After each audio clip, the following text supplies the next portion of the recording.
Imagine America plunged into darkness, a total blackout stretching across cities and rural areas alike. It's the middle of winter, with sub-zero temperatures biting at every corner.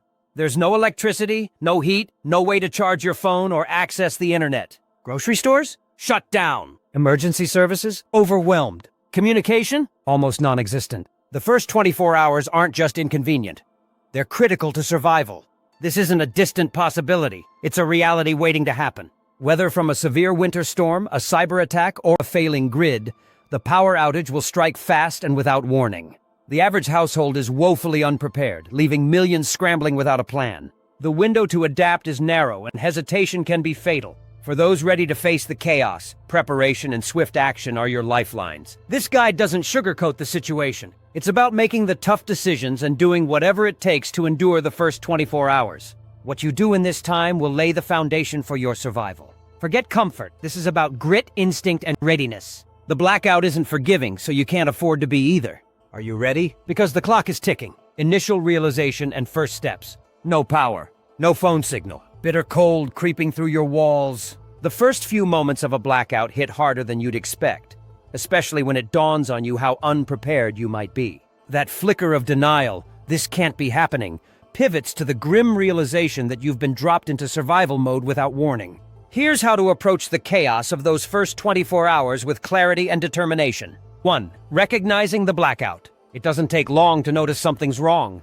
The lights don't flick back on, your phone sits useless without a signal, and the sudden absence of the hum of appliances makes the silence almost confrontational. If it's winter, it's worse. No heat means it doesn't take long before the cold slips in, uninvited and indiscriminate. The first thought might be to dismiss it as a momentary outage. Then you notice your neighbors stepping outside, candles flickering in their windows, flashlights cutting through the dark. The eerie quiet confirms the unspoken truth. It's not just your house. It's not just your street. It's big, and you have no idea when it'll end. 2. Immediate actions. Your first job is simple but critical. Keep your head. Panic solves nothing, and frankly, it wastes energy. Take a moment to breathe and pull yourself together. A calm mind thinks clearly, and clear thinking is your best ally. Next, you need light. Scramble for whatever you've got on hand. Flashlights, candles, matches, lighters. If you're still fumbling around in the dark, store-bought tea lights or dollar store candles sitting in a cupboard can be lifesavers. Avoid flammable clutter while lighting them. The last thing you need is to set your house on fire while trying to survive a blackout. Once you have light, focus on damage control. Unplug your sensitive electronics. Power surges when the electricity comes back can fry your gadgets in an instant. Don't risk it. From TVs to game consoles and computers, unplug it all now. Leave just one light fixture on. That way you'll notice the moment power returns. If you still have battery life on your phone, don't waste it. Turn on battery saver mode immediately. Disable unnecessary features like location tracking and notifications. This isn't the time to scroll through Instagram. It's about preserving a lifeline. Use that tiny glowing screen sparingly for essential communication, for sourcing critical survival tips, or for knowing when not to panic. 3. Communication. Speaking of communication, it helps to figure out what's going on as quickly as possible, but don't expect miracles. A full cell signal is a luxury you probably won't have. Still, text messages may occasionally sneak through where phone calls will fail. Keep messages short and to the point. Are you safe? Any updates? That's it. Don't waste your remaining power with small talk. If texts yield nothing, try the old school method. Find a battery-operated radio if you're lucky enough to have one in your disaster kit. Tune into local or emergency frequencies. Radio is your best shot at hearing announcements during a widespread power outage. If you don't have a radio, step outside and talk to your neighbors. Information shared within a community can be surprisingly accurate. Even if no one knows the full picture, pooling small observations can paint a clearer story. 4.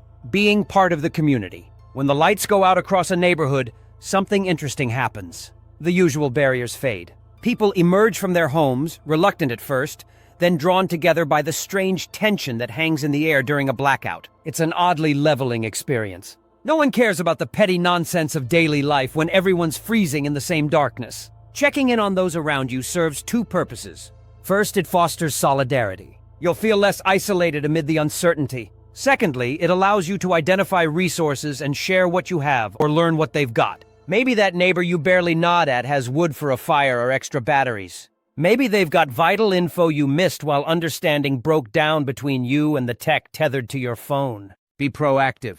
Introduce yourself if you haven't before, and stay calm when speaking to others. Fear and tension feed off each other, and the last thing you want is an argument breaking out over flashlights and blankets. Approach your neighbor not as their opponent, but as part of a team. A unified community survives better than isolated individuals. Securing resources. When the electricity cuts out, the clock starts ticking. Whatever resources you have now might be all you get for the next day, or longer, depending on the scale of the blackout.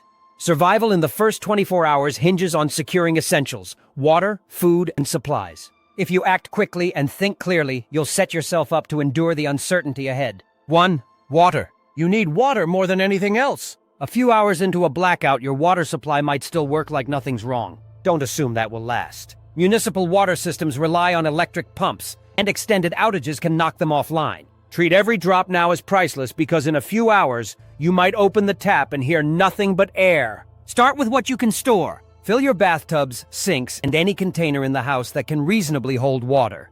This includes pitchers, pots, empty soda bottles, and even clean trash bags if you can secure them upright.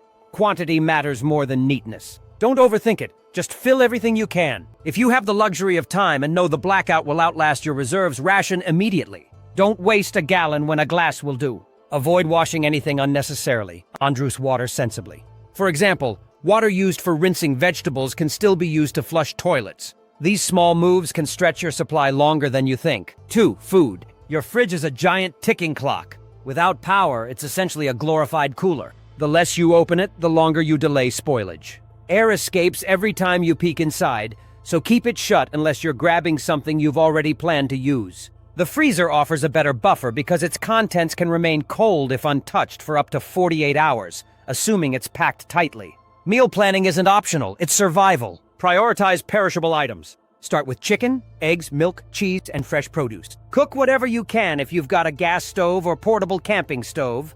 Meat going bad? Cook it now. A cold chicken might spoil, but cooked chicken can last a little longer in cooler conditions. Once you've burned through perishable items, switch to non-perishables. Raid your pantry for canned goods, dried pasta, rice, bread, granola bars, powdered milk, and chips. It's not about eating gourmet, it's about eating to stay alive. Don't turn your nose up at peanut butter sandwiches, dry cereals, or crackers. Save your canned goods that don't need heating for later in case your gas runs out or you don't have a stove at all. Be smart about trash. Spoiled food will smell fast, and you don't want to invite pests while you're already dealing with enough chaos. Seal garbage tightly and dispose of it outside if you can. 3. Supplies. Emergencies expose every gap in your preparation. The moment the power goes out, assess your stockpile. If it's weak, act fast before it's too late. Check your flashlights, grab every last battery scattered around your home, and take stock of candles and matches.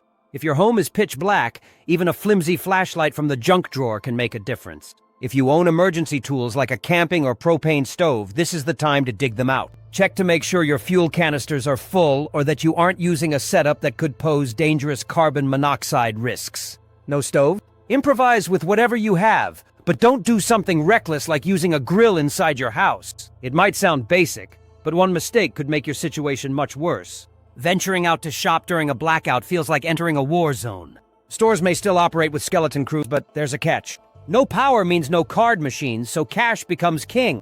Grab as much small change as you can because shopkeepers might refuse to break large bills. Expect chaos out there. Shelves containing essentials like batteries, bread, water, and candles will empty fast. The earlier you show up, the better your chances of grabbing what you need. Be efficient. Know your priorities before you leave the house, and don't waste time browsing. Focus on things like water jugs, canned goods, and hygiene products. Skip luxuries like bottled sodas or pre-made meals. You're in survival mode, not vacation mode. If your home eventually starts running low on warmth and light, check locally for warming centers or shelters. Many cities open these spaces to provide relief during winter blackouts. They're a lifeline for those without supplies or backup plans. Adapting to the situation. After the initial chaos of a blackout, the real test begins. How do you adapt when there's no heat, no light, and no clear sense of when life will go back to normal? The first 24 hours demand practicality and quick thinking.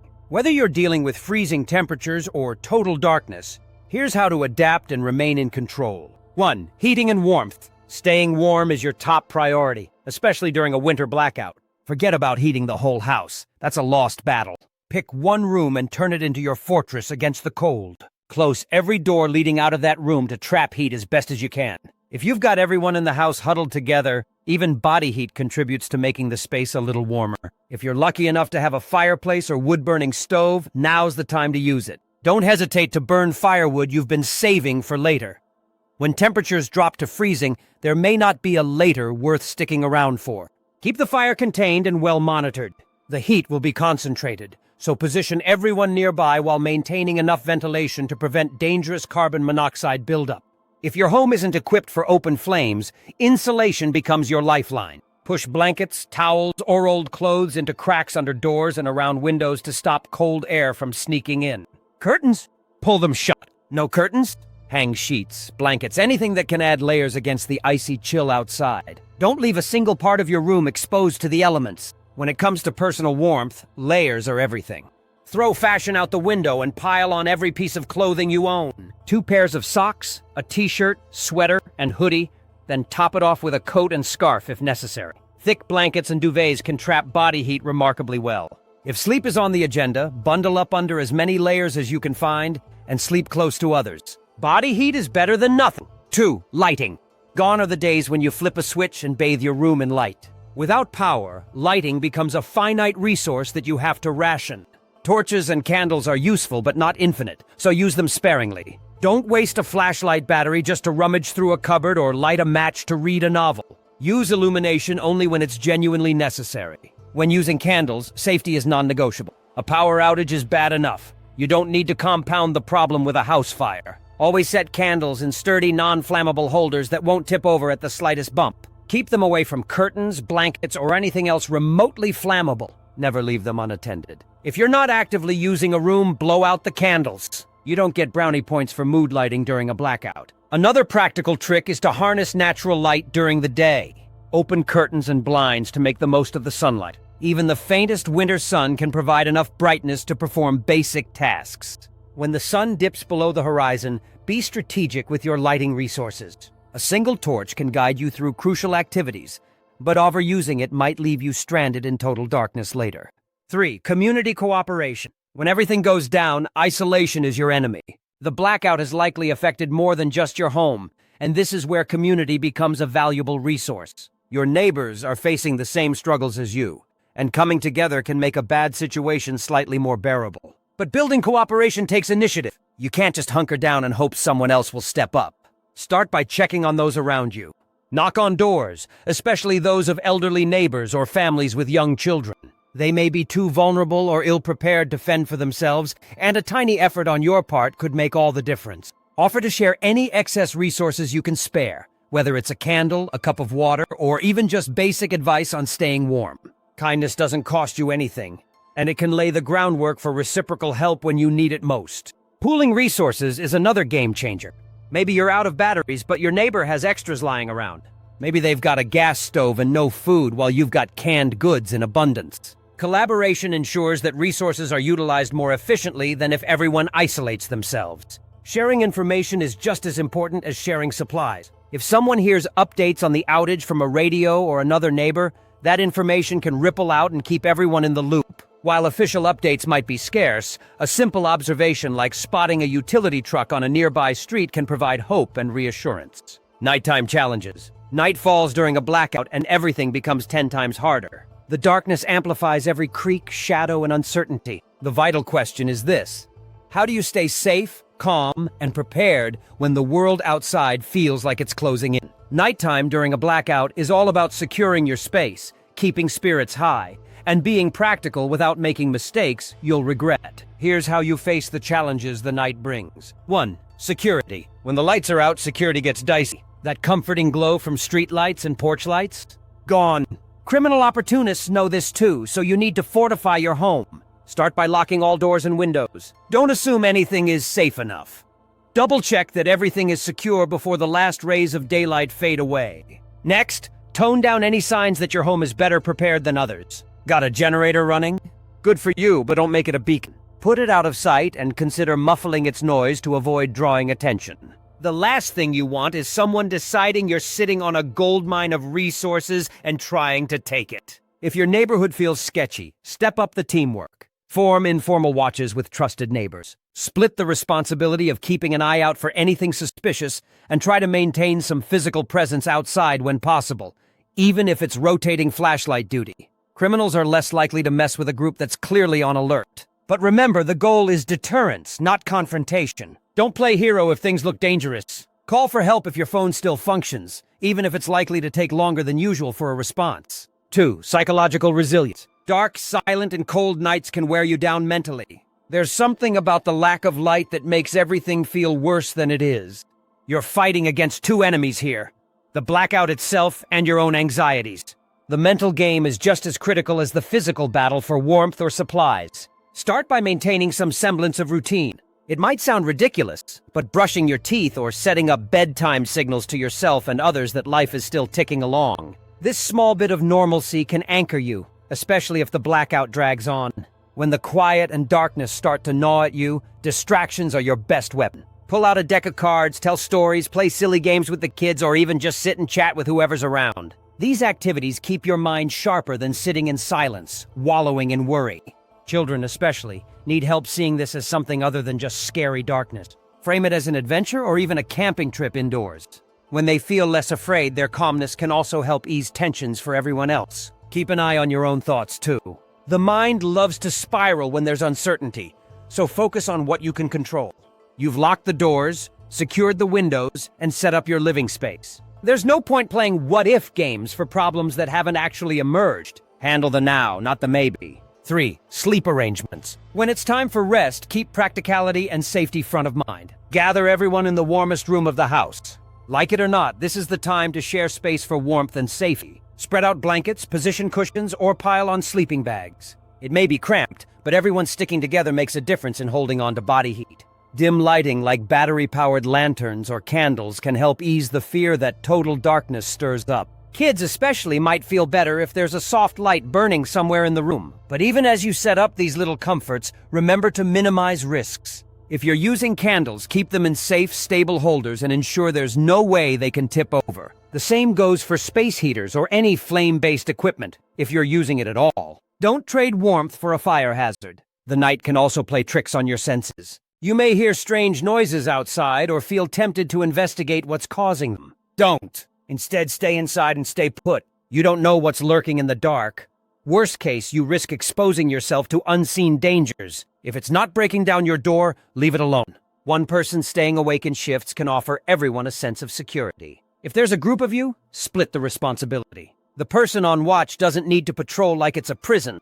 Just ensure there's nothing blatantly wrong or risky happening through the night. Lessons learned. After enduring that first day without power, there are lessons you can't afford to ignore. These insights aren't just optional ideas for the next time. They're the non-negotiable takeaways for surviving and thriving when everything goes dark. 1. Preparation is everything. Most people learn this lesson the hard way. A blackout instantly exposes every single gap in your readiness. If you didn't have a flashlight or batteries, you quickly regret it. If your pantry is bare or your phone battery died within hours, tough luck. The truth is, survival doesn't favor the unprepared. If you want to be ready for the next time, and there will be a next time, start building a dedicated emergency kit now. This isn't some overpriced prepackaged nonsense from a department store. It's a curated set of items that you personally know you'll need. A few powerful flashlights, extra batteries, and long-lasting candles? Check. Bottled water and non-perishable food are essentials because nobody wants to fight over the last can of beans at the store when a neighborhood-wide panic sets in.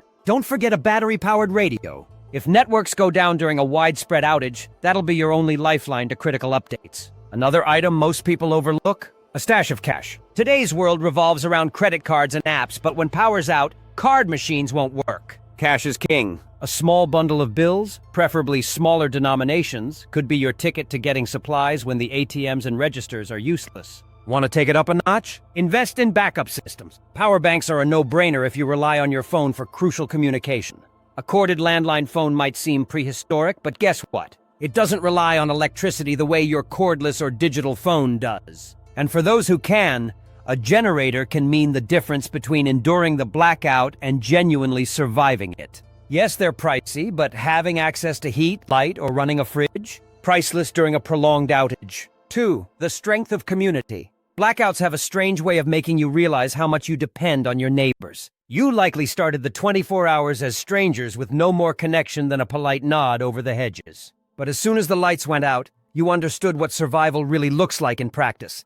And it's rarely a one-person effort. The truth is simple. You can't do it all alone. Maybe you have batteries, but your neighbor has a gas stove. They might need your spare blanket while you desperately need a working flashlight late at night. Together, you suddenly have more options than you would isolated in your own fortress. Building relationships with neighbors before the disaster strikes is a huge advantage. Know who has specific skills, who might need extra help, and who you can trust. It goes beyond friendliness. It's about creating a small, self-reliant unit capable of pooling resources and looking out for each other. The elderly neighbor you helped this time might have a critical piece of equipment or advice that saves the day next time. Don't discount the power of collective watchfulness either.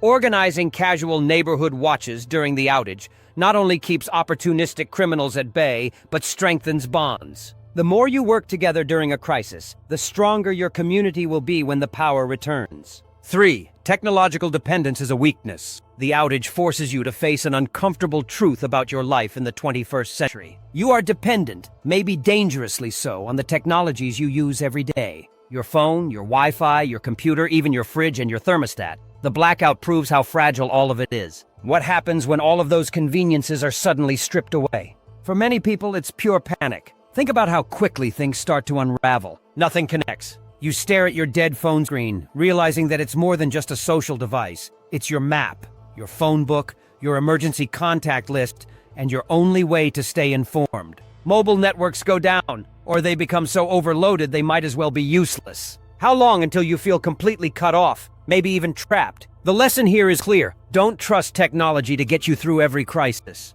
Prepare alternative ways to communicate and stay informed. Battery-powered radios are cheap, effective, and unaffected by cellular outages. If you're serious about investing, look into satellite phones or communication devices that don't rely on the same fragile networks. Additionally, keep physical copies of things you take for granted, like backup contact lists or emergency instructions. Your phone can, and likely will, fail just when you need it most. 4. A survival mindset makes all the difference. At the root of surviving any crisis is your mindset. A blackout tests your ability to stay calm, think clearly, and act decisively. Frustration or fear may creep in, but how you handle it sets the tone for everyone else around you. The most important part? Focus on actionable steps. Sitting there obsessing over when the lights will come back won't change a thing. Instead, put your energy into things you can control. Are the windows sealed up? Is everyone staying warm? Do you have enough water to last the night? Break down the chaos into tasks you can manage and tackle them one by one. That steady progression will give you confidence and help you avoid spiraling into panic. For families, the mental game extends far beyond yourself. Kids mirror your emotions. If you're freaking out, they will too. Frame the situation as an opportunity to work together or even have a bit of fun. Call it an adventure. Camp out in the living room, tell ghost stories by candlelight, or turn mundane survival activities like meal prep into a game. You're not just managing resources, you're soothing anxieties and shaping the overall vibe of the experience. Finally, view the blackout as a lesson, not just a punishment. If you made mistakes this time, learn from them. Didn't have enough supplies? Fix that now. Missed your chance to stay informed? Research other methods to get information during emergencies. Every challenge is an opportunity to adapt and become more resilient. Post-blackout reflection. The lights are back on. For most, that's an automatic sigh of relief as your heater hums to life, your fridge starts cooling, and your internet connection pings back into existence. It feels like a finish line, but if you treat it as such, you're missing the point. The end of a blackout isn't just about flipping a switch back to normal. It's about examining what worked, what didn't, and how you can be better when the next outage inevitably hits. Here's your guide to post-blackout reflection and preparation. 1. Power restoration. When the grid comes back online, it's tempting to celebrate like you've survived a battle. And sure you did. Give yourself credit where it's due. But don't stop there. A blackout exposes cracks in your preparedness, and glossing over them guarantees you'll repeat the same mistakes next time. Start with an honest reflection. Were you scrambling for basic supplies like flashlights or food? Did you waste more resources than you intended because you lacked a plan? Maybe you opened the fridge too often, losing precious hours of cooling, or burned through candles without thinking about how many you actually had left. Write these failures down. Be blunt with yourself. The whole ordeal was a crash course, and the lessons are still fresh. Use them. Also, take this time to check everything that might have been affected by the power loss. Is your fridge working like it should? Did sensitive electronics survive power surges? Don't just assume everything came through unscathed. Test your gear, restock your supplies, and address damage now so you aren't caught off guard later.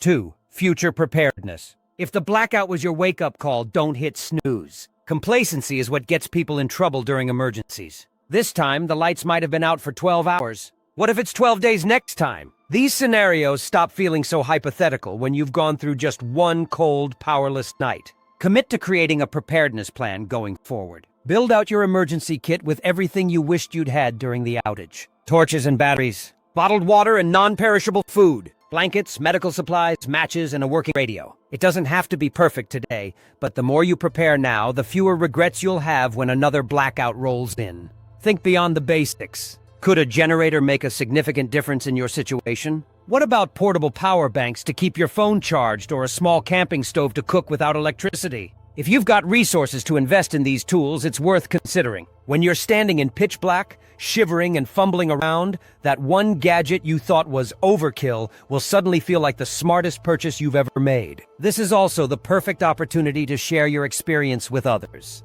Talk to family, friends, or neighbors about what happened and what you learned. The more people around you who are prepared, the less strain there is on everyone when another crisis hits. Encourage them to build their own emergency kits. Compare notes and share tips for staying safe and efficient in a blackout. What you do today could save someone else's life tomorrow. 3. Community and resilience. If the blackout taught you anything, it's probably that a strong neighborhood is priceless. Whether you teamed up with neighbors to pool resources or simply bonded with them while shivering in the dark, crises have a way of bringing people together. Don't lose that momentum now. Consider organizing a neighborhood emergency plan. It doesn't have to be complicated, just a framework everyone can lean on when disaster strikes. Who has what supplies? Are there people in the area who might need extra help, like the elderly, disabled, or families with young children? Which neighbors can communicate vital updates or lend tools like a generator? When you map this out ahead of time, you keep chaos at bay when the power inevitably cuts out again. Another part of building resilience lies in appreciating the balance between old-school methods and modern conveniences. If you relied entirely on technology and it failed you, that's a problem. Investing in power banks or generators is great, but equally important are the unwavering basics like candles, matches, and blankets. Technology is nice, but it's not invincible. Don't depend on it to do all the heavy lifting for you. More than that, don't underestimate the value of interpersonal connections. During the blackout, you probably realized just how much strength comes from collaboration. Maybe you exchanged tips or swapped supplies with a neighbor. Those relationships might have been the difference between struggling through the outage or managing it more smoothly. Moving forward, prioritize these connections, not just in an emergency, but regularly. Knowing and trusting your community makes everything easier when things go wrong. Final thoughts. When the lights came back on, the blackout ended, but the lessons didn't. It's easy to fall back into the habits of a powered-up, hyper-connected world and forget just how fragile that world can be. But the most important thing you can do is remember. Remember how unprepared you felt when the power shut off? Remember the mistakes you made. Remember what got you through and what didn't. Every blackout is a second chance to do better. It's the reminder that modern life, full of convenience and comfort, isn't guaranteed. It's also a chance to build resilience, not just in your home, but in your mindset and community. Preparedness isn't paranoia, it's survival. If you plan, prepare, and stay practical, next time you won't just survive the first 24 hours without power. You'll thrive, no matter how long it